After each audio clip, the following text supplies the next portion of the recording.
우리는 하나님께서 정말 천사보다 더 귀한 존재로 우리를 사랑하시는 그런 삶을 우리가 살아가고 있습니다. 사랑하는 성도들, 우리는 이 세상 가운데 복을 누리는 자들이에요. 복받은 자들입니다. 또 복을 성취해 가는 자들입니다. 복을 나누어 주는 자들이에요. 그런데 우리가 세상 가운데 이렇게 복받은 자, 우리 하나님께 복이 있는 자, 그러면 어떤 것을 생각해 볼 수가 있습니까? 아프지 않고 그저 오래오래 살아가는 것, 그게 복이죠 라고 할 수 있어요. 자녀들이요 하는 일들마다 잘 풀리고 자녀들이 입심양면하고 뭔가 사회적으로 영향력을 끼치는 것, 그게 복이 아니겠습니까? 라고 할 수도 있어요. 아니면 우리가 이런저런 인생에 있어서 계획표를 세우는데 그 계획표를 세우는 것이 또 마치 하나님께서 은혜를 주셔서 그 하나하나들이 다 형통하게 되는 것, 그것이 복이 아니겠습니까? 라고 할 수도 있다는 겁니다. 아니면 경제적으로나 또 물질적으로나 넉넉하고 어떤 모자람이나 부족함 없이 또 근심 걱정 없이 살아가는 것, 그것이 복이 아니겠습니까? 라고 할 수도 있다는 겁니다. 맞습니다. 그것은 분명히 복입니다. 이렇게 세상에 있는 사람들과 우리 성도들이 바라보는 복은 귀한 것이고, 또 누구나 다 이렇게 우리가 세상을 살아가면서 그것을 또 바라보고 또 소망하고 또 간구하고 기도한다는 거예요. 근데 이게 이런 복을 우리 믿음의 사람들, 믿음의 성도들이 다 누리면 좋겠으나 그렇지 않을 때가 종종 있다는 거예요. 정말 우리 하나님께 충성하고 교회를 정말 성신성의껏 잘 돌보고 자신의 삶의 현장에서 최선을 다하면서 정직하게 진실되게 그렇게 분투하며 살아가는데도 불구하고 자꾸만 가정이 어려워지는 경우를 마주할 수도 있다는 거예요. 자녀들이 뭔가 하는 일들마다 잘 안 풀릴 수도 있습니다. 경제적으로 자꾸만 뭔가 새로운 어떤 아이디어를 가지고 또 뭔가 기업을 세워가려고 하는데도 기업이 자꾸 부도가 나는 경우가 생길 수도 있고, 물질적인 커다란 어려운 가운데 봉착할 수도 있습니다. 또 왜 이렇게 가족들 중에는 아픈 사람들이 많은지, 왜 이렇게 불치병 걸려서 회복하지 못하는 사람들이 많은지, 그런 삶의 상황들을 우리 믿음의 사람들도 마주할 수가 있더라는 거죠. 그런데 이렇게 믿음의 사람들도 자연스럽게 그런 어려움과 또 힘겨움과 또 아픈 상황들을 마주한다라고 하면은 그런가 보다, 또 하나님께서 우리의 인생에 아름다운 길을 주시는 길이 있겠지라고 그렇게 넉넉하게 관조적으로 바라볼 수가 있는데, 이게 이제 또 믿지 않는 사람들과 상대적으로다가 비교하거나 견줄 수가 있더라는 거죠. 세상에 온갖 악행들은 다 저질러 가면서 세상의 권력을 움켜쥐고 세상을 호령하면서 세상의 불법과 부당함은 다 그렇게 저질러 놓고, 심지어 법마저도 이렇게 저렇게 새롭게 개조해가는 그런 어처구니 없는 세상의 환경들을 바라보게 됐을 때 믿지 않는 사람들이 너무나 세상 가운데 강력하다는 거예요. 세상의 모든 부를 다 짊어지고 있는 듯한, 세상의 모든 불평등한 것들을 다 그렇게 만들어가는 어떤 죄악의 행태들이 만연되기에 믿지 않는 사람들에게 나타나는데도 불구하고 오히려 그들은 잘 살고 있더라는 거죠. 우리가 바라보는, 또 세상이 바라보고 있는 그런 온갖 복들은 다 누리고 있더라는 거예요. 믿음의 사람들이 바라봤을 때 뭔가 상대적인 박탈감이 느껴질 수도 있습니다. 상대적인 어떤 열등감이 느껴질 수도 있어요. 그럼 우리 기존에 있는 기성세대들은 그래, 믿음이라고 하는 것은 그런 여러 어려움과 또 환난 속에서도 하나님께서 내밀하게 인도해 가시는 길이 있고, 우리가 알지 못하는 신묘막측한 축복으로 우리 하나님께서 늘 언제나 우리를 예비하셔라고 그렇게 우리 신앙의 선조들, 신앙의 선배들로부터 배운 믿음의 원리를 가지고 그렇게 붙들 수 있으나 이제 신앙의 그 다음 세대들, 후세대들이 이런 상황들을 바라보면서 과연 믿음의 역사를 얼만큼 이어갈 수 있을까라고 하는 것이 물음표가 있더라는 거죠. 우리 신앙의 후세대들이 생각해 봤을 때 아이고 하나님 정말 물질적으로도 엄청나게 축복을 해주시고 우리 후세대들이 뭔가 이 세상 가운데 사회적인 영향력을 끼칠 수 있도록 강력한 능력도 주시고 또 강력한 지혜도 주시고 은사들을 풍성하게 하셔서 세상 가운데 영향력을 끼치는 자녀들이 다 하나님의 백성들이며 얼마나 좋겠습니까? 왜 이런 축복을 안 주십니까? 세상 가운데 국회의원이고 장관이고 다 믿음의 사람들이 다 그 요직을 차지해서 정말 나라 안팎이 태평성대를 이뤄가고 나라 안팎의 모든 서민들이 살만 난다라고 하는 그런 일들을 믿음의 사람들이 진두지휘할 수 있도록 그 지도력과 리더십을 주면 얼마나 좋겠습니까? 라고 하는 물음표가 있지 않겠어요? 저도 그런 생각을 할 때가 있어요. 아, 하나님 정말 믿음의 사람들이 정말 주도력을 가지고 세상의 여러 가지 난제들을 명쾌하게 풀어갈 수 있는 지혜와 능력, 탁월한 무엇인가를 주시면 이건 뭐 저절로 교회가 부흥하는 것이고 저절로 우리 하나님의 나라를 찾는 백성들이 많아지지 않겠습니까? 라고 하는 그런 물음표가 있을 수 있지 않습니까? 우리 후세대들은 더 그렇다는 거죠. 근데 믿지 않는 사람들이 더 잘 나가는 거예요. 더 승승장구하는 거예요. 더 이심양명하고 있는 거예요. 더 부귀영화를 누리는 거예요. 이러면서 뭔가 상대적으로 견주어 봤을 때 믿음의 어떤 회의감이 들 수가 있다는 거예요. 아, 믿어봐야, 기도해봐야, 믿음의 길을 우직하게 가봐야 라고 하는 그런 신앙생활에 무기력감이 들 수가 있다는 거죠. 뭐 굳이 예배 시간에 꼭 그 예배 시간을 맞춰서 공동체가 모이는 자리 가운데 가서 굳이 그렇게 예배 드릴 수가 필요가 있을까라고 신앙의 시험을 받을 수도 있고 실족할 수도 있고 그래서 최근 가난한 성도들, 안 나가는 성도들이 많아지고 있다라고 하지 않습니까? 교회를 떠나는 그분들이 예수 그리스도를 믿는 믿음을 포기한 게 아닌 거예요. 교회를 떠난다는 거예요. 교회를 떠난 성도들은 또 어떻게 됩니까? 이제 2단과 3단들이 이제 슬슬 접근을 해요. 새로운 교회론을 가지고 접근을 합니다. 새로운 구원론을 가지고 접근을 해요. 새로운 회개론을 가지고 접근을 합니다. 정교하게 아주 짜임새게 짜맞아 있는 그런 교리를 가지고 접근을 해요. 그러면 하나둘씩 또 그렇게 기존에 있는 정통 교회로부터 뭔가 아픔을 경험하거나 아니면 신앙적인 회의감을 경험하거나 아니면 스스로가 세상과 견주어 봤을 때 뒤로 물러나는 이러한 모습 가운데 이제 그쪽으로 구미가 당길 수도 있고 그쪽으로 끌어당기는 것에 대한 이렇게 나에게 관심을 갖고 이렇게 나에게 사랑을 부어주는데 라고 하면서 한 걸음씩 한 걸음씩 왜곡된 길을 갈 수도 있다는 겁니다. 사랑하는 성도들, 하나님이 우리의 삶의 사정을 모르실까요? 우리의 삶의 형편을 진짜 모르실까요? 우리 사랑하는 성도님들이 믿고 바라보는 그 하나님은 어떤 분이십니까? 어떤 분인지를 알면 상황이 달라질 수 있겠죠. 그죠? 우주 만물을 창조하신 하나님이십니다. 전지전능하신 분이세요. 모든 능력을 갖고 계신 분. 세상에 있는 모든 능력의 총합보다 더 엄청난 능력을 갖고 계신 분이 하나님이세요. 전지한 분이세요. 우리의 저 은밀하게 감춰져 있는 모든 것까지도 다 헤아리실 수 있고 파악하실 수 있고 관찰하실 수 있고 나름대로 그 상황 가운데 대안을 줄 수 있는 분이 하나님이세요.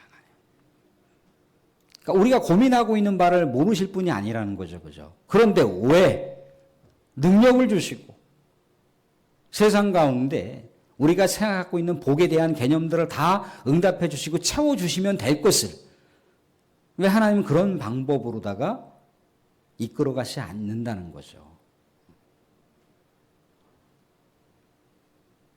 그렇게 되면은 저절로 하나님의 나라의 지평이 넓혀지는 거잖아요. 그죠?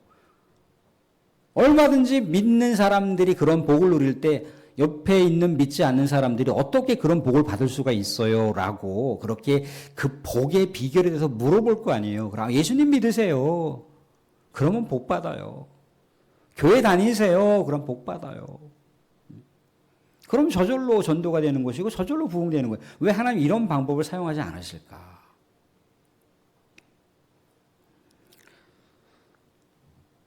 근데 우리는요, 이미 하나님으로부터 복 받은 자들이에요. 이미 복을 누리는 자들입니다. 이미 엄청난 복의 화력을 갖고 있는 자들이에요. 그런데 자꾸만 이 복을 이 세상에 있는 복과 견주오면서 점점점 그 복의 개념을 축소시키고 있다는 거예요. 오늘 사도 바울이 에베소 성도들에게 주는 진정한 복, 최고의 복이 무엇인지를 우리가 헤아리면서 우리의 삶의 정체성, 우리가 우리 하나님께로부터 받은 복이 얼마나 어마무시한 것인지, 얼마나 어마어마한 것인지 헤아려 볼 수 있는 그런 시간이 되기를 바랍니다. 우리 하나님께서 우리에게 주신 복은요, 죄사함의 복입니다. 죄사함의 복. 오늘 말씀 가운데 1절에 이렇게 나와 있습니다. 그는 허물과 죄로 죽었던 너희를 살리셨도다. 3절에도 보시게 되면 뭐라고 나와 있냐면 다른 이들과 같이 본질상 진노의 자녀였다라고 나와 있어요. 본질상 진노의 자녀. 사랑하는 성도들, 본질상 진노의 자녀. 죄와 허물로 죽었다라고 하는 것은 뭐냐면 단선적으로 육신의 죽음을 얘기하는 게 아니죠. 그죠? 하나님과 단절된 영적인 죽음을 얘기합니다. 이미 끝이 정해져 있는 죽음인 거예요. 이 세상 가운데 건강하게 살고 이 세상 가운데 다 누리고 이 세상 가운데 많은 것을 성취하면서 그렇게 부귀 영화를 누리고 살아도 하나님과 단절된 상태라면 그 복은 이미 한계가 있는 복인 거죠. 그 복은 이미 끝이 있는 복입니다. 그 복은 영원한 복이 아니라고 하는 것을 반증해 주고 있는 거예요. 그런데 이렇게 우리 하나님과 단절된 본질상 진노의 자녀였던 우리, 죄와 허물 때문에 죽을 수밖에 없는 이 죽음의 상황에서 우리를 어떻게 하셨다는 겁니까? 우리에게 죄사함을 베푸셨다는 거예요. 본질상 진노의 자녀였는데 하나님의 자녀가 되는 특권을 우리에게 주셨다는 거예요. 우리가 우리 하나님과 관계가 회복되었다라고 하는 걸 얘기해 주고 있습니다. 사랑하는 우리는요, 우리의 이 죄사함이라고 하는 것이 우리가 값없이 구원을 받았다라고 할 수 있지만 그 값없이 우리가 구원받은 것에는 우리 하나님께서 값을 지불하셨어요. 엄청난 값을 지불하셨어요. 독생자를 십자가에 못 박아 죽이신 값, 그 값으로 우리가 죄사함 받은 거예요. 누가 우리를 대신해서 죽을 수가 있겠습니까? 의인을 위해서, 선인을 위해서 내가 대신 저분을 위해서 희생하겠습니다. 내가 저분들을 위해서 내 목숨을 바치겠습니다라고 하는 사람은 간혹 있을 수 있어요. 그렇죠. 우리는 죄인이라니까요. 우리는 용서받을 수 없는 죄예요. 우리는 멸망을 맞이할 수밖에 없는 운명처럼 지어져 있는 죄인이에요. 죄인. 그런데 죄인을 위해서 누가? 죄인을 위해서 누가 대신 목숨을 바치겠으며 죄인을 위해서 누가 대신 죽음을 감당하겠노라고 그렇게 손을 들 수 있는 사람이 어디 있겠습니까? 예수님도 이 하나님의 그 위대한 우주적인 계획 앞에 힘들었어요. 그 엄청난 십자가 무게가 너무나 무거워서 감당할 수 없이 너무나 무거워서 성부 하나님께 기도하잖아요. 아버지 그냥 지나가게 해주시면 안 됩니까? 너무나 무겁습니다. 너무나 무겁습니다. 그렇지만 정령코 아버지의 뜻이라면 아버지의 뜻대로 되기를 원합니다. 치열하게 고민을 하셨다라고 하는 것을 보여주고 있는 거예요. 얼마나 그 무게가 무거웠으면 겟세마네 동산에서 처절하게 울부짖었잖아요. 아버지의 뜻을 성취하기 위해서. 예수님의 보혈의 피라고 하는 것, 예수님의 죽음이라고 하는 것, 그분이 우리를 그렇게 죄사함 해주셨기 때문에 우리는 이 세상 가운데 미래가 있는 삶, 비전이 있는 삶, 그 삶을 살아갈 수가 있습니다. 세상의 온갖 부귀영화를 다 누리고 살아봤던 솔로몬이 그것을 누리면서 하나님 아버지를 잊지 않았다면 정말 좋았을 텐데, 그것을 누리다 보니까 어느 때부터인가 하나님을 찾지 않았고, 어느 때부터인가 하나님의 말씀을 즐겨 읽었던 솔로몬이 인생 마지막에 뭐라고 고백합니까? 내 인생은 허무했노라고 고백하잖아요. 우리 하나님을 찾지 않았던 인생, 우리 하나님 없이 살았던 부귀영화는 말짱 헛것이었다라고 고백을 하잖아요. 그죠? 그러니까 세상에 있는 그 복이 우리에게 주어진다 할지라도 가장 최고의 복은 무엇이라고 가르쳐 주는 겁니까? 죄사함의 복이라고 하는 것. 죄사함의 복이라고 하는 것은요, 이 세상 가운데 가장 큰 복이라고 하는 것을 말씀해 주고 있는 거예요. 사랑하는 분들, 이 복을 우리가 누리시되, 이 복을 우리가 경홀히 여기지 마시고, 이 복을 가슴에 새기고 자랑스럽게 살아가실 수 있는 존귀한 우리 성도들이 될 수 있기를 주님의 이름으로 축원드립니다. 또 같은 맥락의 복을 주셨습니다. 구원의 복입니다. 5절 말씀 보시면 이렇게 나와 있어요. 5절 말씀 보시면 허물로 죽은 우리를 그리스도와 함께 살리셨고 너희는 은혜로 구원을 받은 것이라. 8절 말씀도 보시면 수고롭지만 8절 말씀은 같이 한번 봉독하도록 하겠습니다. 8절 말씀입니다. 같이 시작. 너희는 그 은혜에 의하여 믿음으로 말미암아 구원을 받았으니 이것은 너희에게서 난 것이 아니요 하나님의 선물이라. 아멘. 죄와 사망의 권세에서 구원받았다라고 하는 것, 이것은 엄청난 거예요. 우리는 이미 정해져 있는 멸망의 코스를 가는 저주받은 인생이라는 거예요. 저주받은 인생. 이미 정해져 있는 길을 가는 거예요. 죽음의 길을 가는 거예요. 하나님과 영적인 단절 때문에 영적인 죽음을 향해서 가는 코스가 운명처럼 주어져 있다고요. 그런데 이 인생을 우리 하나님께서 영생과 천국의 길로다가 우리를 새로운 구원의 역사를 이루셨다는 거예요. 사랑하는 성도들, 구원이라고 하는 것은요, 우리가 이미 교리적으로도 이미 다 정립되어 있지만 노력을 통해서 갈 수 있는 게 아니에요. 선행을 통해서 갈 수 있는 게 아닙니다. 뭔가 많은 봉사, 많은 헌신을 통해서 갈 수 있는 게 아니에요. 위대한 철학자들이 가르쳐주는 가르침을 열심히 따라서 윤리적으로 도덕적으로 잘 살아간다라고 해서 구원받는 것이 아니라는 거예요. 구원은 오직 어떤 일들을 통해서 가능합니까? 예수 그리스도를 믿는 것. 예수 그리스도께서 내 죄를 다 사해 주셨고 나를 구원하셨다라고 하는 구원의 메시아, 구원의 주님으로 우리가 믿고 고백하는 것, 그것이 구원인데, 이 구원조차도 뭡니까? 내가 믿어서 되는 구원이 아니라는 거예요. 성경을 계속해서 면밀히 보면 볼수록 이 믿음이라고 하는 것, 구원이라고 하는 것이 내가 믿어서 내 출발점으로 시작하는 게 아니라고 하는 것이 깊이 등장하고 있더라는 거예요. 내가 믿는 믿음도 이미 하나님께서 믿을 수 있도록 길을 쫙 펼쳐놓으신 거예요. 태초부터 우리 하나님께서 나를 계획하셨다는 거예요. 태초부터 나를 구원시키기로 작정하셨다는 거예요.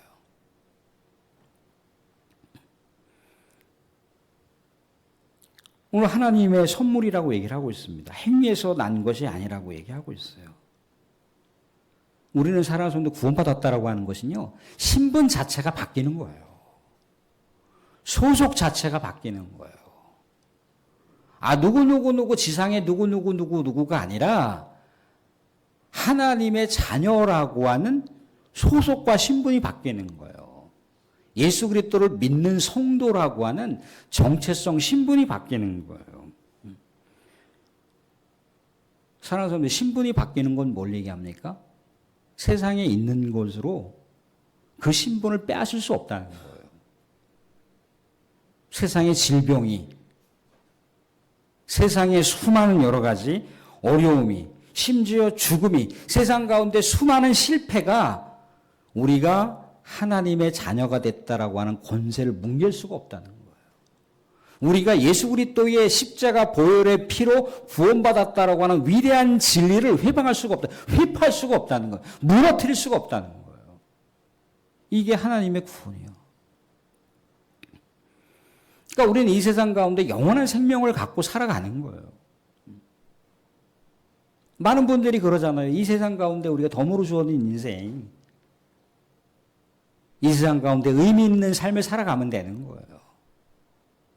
무엇인가 세상의 복에 근접하지 못한다 할지라도 세상의 복의 개념과 비교해 봤을 때 뭔가 한없이 모자래 보이기도 하고 그 안에 부족해 보인다 할지라도 우리가 구원받은 백성으로 어떻게 살면 되는 겁니까? 당당하게 살아가면 되는 거예요. 살아가는 우리 성도들의 삶은요, 비록 뭔가 삶의 여정을 걸어가면서 세상의 그 거대한 역사하고 비교해 봤을 때 이건 뭔가 빈약해 보인다, 미비해 보인다 할지라도 이 생명은 우리 하나님께서 주신 생명이라는 거예요. 하나님께서 주신 구원의 삶이라는 거예요. 그러니까 이 삶은, 우리 성도들의 삶은 위대한 삶일 수밖에 없는 거예요. 하나님의 역사를 써가는 삶인 거예요. 이 삶 가운데 우리가 세상 가운데 낭망하며 낙심할 필요가 없어요. 당당하게 우리가 살아가는 삶은 이 세상에 있는 가장 복되고 가장 고급진 어떤 가장 명품진 인생보다도 더 가장 최고의 질적인 삶을 살아가는 거예요. 왜? 그리스도와 더불어 살아가는 삶이라고 얘기하잖아요. 구원받은 인생은 그리스도와 함께 살아가는 삶이라고 얘기하고 있습니다. 이 세상 가운데 최고의 주권자이신 우리 하나님과 더불어 살아가는 거예요. 주님과 더불어 살아가는 거예요. 세상 가운데 사는 사람들, 우리 잘 나가는 세상에 삐까번쩍 권세와 명성을 떨치고 있는 사람들을 우리가 알고 그분들하고 사진만 찍어도 우리 스스로가 얼마나 돋보입니까? 얼마나 높아지는 것 같은 내 삶의 위치와 내 삶의 정체성이 확 올라가는 것 같은 그런 기분을 느낄 수가 있잖아요. 그런데 온 우주 만물의 최고의 권좌에 계신 예수님이 우리와 함께 살아가는 삶이라니까요. 예수님께서 뭐라고 하십니까? 세상 끝날 때까지 우리와 함께 하신다는 거예요. 그러니까 우리가 살아가는 삶은 얼마나 최고의 인생의 의미가 있는 삶이지 않습니까? 이게 구원받은 자의 삶인 거예요. 이게 구원의 복입니다. 얼마나 큰 복을 받습니까? 세상의 최고의 복을 우리가 받고 살아가는 삶인 거예요. 사랑하는 이 복을 우리가 잊지 마시고 이 복을 마음껏 누리시고 마음껏 자랑하시고 마음껏 그렇게 세상 가운데 당당하게 살아가실 수 있기를 주님의 이름으로 축원드립니다. 마지막으로 보겠습니다. 우리가 받은 복은요, 사랑의 복이에요. 사랑의 복. 우리 4절 말씀 보겠습니다. 4절 말씀 보시면 이렇게 나와 있습니다.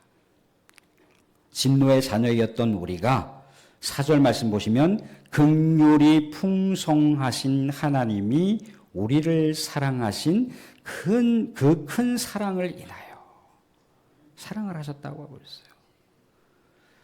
사랑하는 사람들, 사랑은 우리로부터 시작하는 게 아닙니다. 세상의 사랑을 생각해 보세요. 사람의 사랑을 생각해 보세요. 한계가 있어요. 안타깝습니다. 때로는 어저께만 하더라도 그렇게 콩 한 쪽도 나누어 먹었던 사랑. 집사님, 요 콩 한 쪽 잡숴봐. 오늘 이렇게 반찬을 했는데 요 김치 한번 잡숴봐. 국을 끓였는데 너무 맛있어. 집사에 한번 잡숴봐. 풋풋한 이 애정과 사랑을 나눴던 사람. 그런데 김치를 맛있게 해서 갖다 줬는데 그 김치에 뭐가 나왔어요? 벌레가 나왔어요. 그러면 그 선한 동기만 생각하면 되잖아요. 그죠? 김치 갖다 주셨던 그 집사님 정성이 참 대단한데. 그래서 딱 이제 벌레가 하나 이제 발견된다부터 보여요. 이 인간이 저 인간이 막 나오는 거죠. 그죠? 나를 뭘로 알고. 그러면 이제 점점점 이제 거리가 멀어지죠. 그죠? 뭔가 마음에 이렇게 부대낌이 생겨요. 사소한 거에 이제 거리가 멀어지고 상대하고 싶지 않은 그런 미움의 감정도 막 올라와요. 그죠? 근데 하나님의 사랑은 어떻습니까? 변개하지 않는다는 거예요. 그 당시 예수님 시절에 예수님의 하나님의 나라를 설파하시고 수많은 병자들을 치료해 주셨어요. 그죠? 예수님께서. 불치병 걸리신 분들을 치료해 주신 것은요. 그 당시에 불치병은요. 종교적으로 부정한 병입니다. 하나님께 가까이 갈 수 없을 뿐더러 성전을 갈 수 없을 뿐더러 사람과 더불어서 살아갈 수 없는 그런 몇 중고 고통을 갖고 살아가는 사람들이에요. 그 사람들을 예수님께서 직접 손을 만졌어요. 부정한 사람은 손을 만지면 안 돼요. 근데 손을 만져주셨어요. 치료해 주셨어요. 회복시켜 주셨어요. 전인적으로 많은 공동체 사람들과 더불어 살아갈 수 있도록 은혜를 내려주셨어요. 하나님을 성전에서 예배할 수 있도록 그렇게 하셨다는 거예요. 얼마나 많은 은혜와 축복을 받았습니까? 그런데 갑자기 예수님께서 종교 지도자들과 로마 군인들에 의해서 로마를 반역했던 죄인이라고, 우리 하나님을 신정 모독한 죄인이라고 예수님을 갑자기 죄인으로 둔갑시켜서 십자가로 처형대로 몰고 가고 있는 거예요. 근데 그때 그렇게 수많은 사람들이 은혜를 받았잖아요. 수많은 사람들이 치유를 받았어요. 수많은 사람들이 회복이 되었습니다. 수많은 사람들이 그 질병과 고통으로부터 위로받고 회복이 되었어요. 그런데 그 사람들은, 적어도 그런 사람들은 우리 주님을 그렇게 하면 안 돼요 라고 해야 되잖아요. 그죠? 저 인간 십자가에 못 박아 죽여. 그 당시 예수님을 입은 사람들, 은혜를 입은 사람들 중에 상당수가 많은 사람들이 그랬다는 거예요. 그런데 예수님은 그 영혼들을 품고 십자가 죽음의 길을 가신 거예요. 하나님은 자신의 독생자를 그렇게 비방하고 그렇게 모욕하고 처형돼야 된다. 십자가의 죽음의 길을 가야 된다라고 그렇게 외쳤던 사람들을 하나님의 시선으로 바라보세요. 이게 용서할 수 있습니까?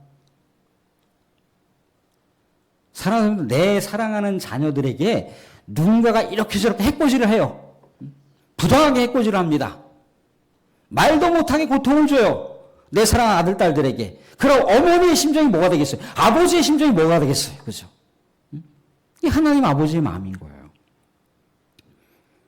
근데 그 영혼들을 사랑하셨다는 거예요. 변개하지 않는 사랑으로.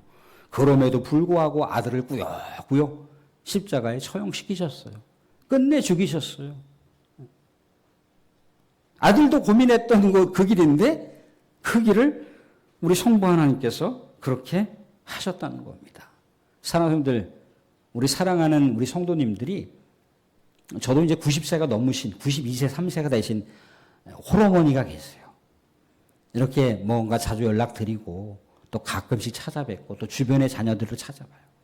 그런데도 뭔가 모르게 이렇게 서운한 게 있으신 것 같아요. 근데 하물며 우리 사랑하는 성도님들도 어느덧 60, 70, 이렇게 80, 90 이렇게 이제 인생의 여정길을 살다 보면 자녀들이 잘하고 있는데도 괜히 그냥 뭔가 서운한 마음이 생길 수 있지 않습니까? 그죠? 괜히 내 몸이 아프고 힘들잖아요? 그럼 괜히 이렇게 짜증이 나기도 하고 힘들기도 합니다. 어느새인가 이제 80, 90을 향해서 바라보시면 이제 점점 정신줄이 희미해져요. 저같이 아직 50대 중반을 살아가는 사람도요, 일주일 전에 무슨 얘기를 했는지 까먹어요. 있는단 말이죠. 근데 하물며 80, 90이 되시면 어디다 메모를 해놔도 어디다가 메모를 해놨는지도 모르겠고, 또 그 사람을 만났는지 어쨌는지도 좀 희미하고, 조금 더 이제 연세가 지기 시작하면 이제 선망 증세도 나타나고, 이제 치매 증세도 나타나고. 그런데 자녀들은 한결같이 자녀들의 삶도 있잖아요, 그죠? 자녀의 삶이 있으니까 그런 부모를 복양하는 거에 한계가 있어요. 그런데 하나님은 내 생각이 희미해지고 내가 치매에 들어서 병상에 누워있는다 할지라도 나를 어떻게 하신다는 겁니까? 나를 사랑하신다는 거. 끝까지 사랑하신다는 거. 끝까지 나를 사랑하신다는 거. 그게 하나님의 사랑이에요. 우리 사랑하는 성도님들, 왜 내 새끼들, 내 자식들을 왜 내가 흘렸던 눈물과 내 수고와 내 노고를 알아주지 않을까? 하나님은 아세요. 내 옆에 있는 우리 믿음의 동료들, 사랑을 나눴던 믿음의 동료는 왜 내 사랑을, 내 친절과 내 헌신을 알아주지 않을까? 하나님은 아신다 이거예요. 하나님 우리를 사랑하시기 때문에. 그걸 바라보면서 우리가 나가면 됩니다. 사랑하는 말씀을 맺겠습니다. 우리는 자격이 없지만 제사함받은 우리 하나님의 백성들이에요. 우리는 공로가 없지만 우리 주 예수 그리스도의 십자가로 말미암아 구원받은 우리 하나님의 자녀라 이겁니다. 우리는요, 삶 속에서 이런저런 부족함이 없지만 하나님의 최고의 사랑을 받은 자들이에요.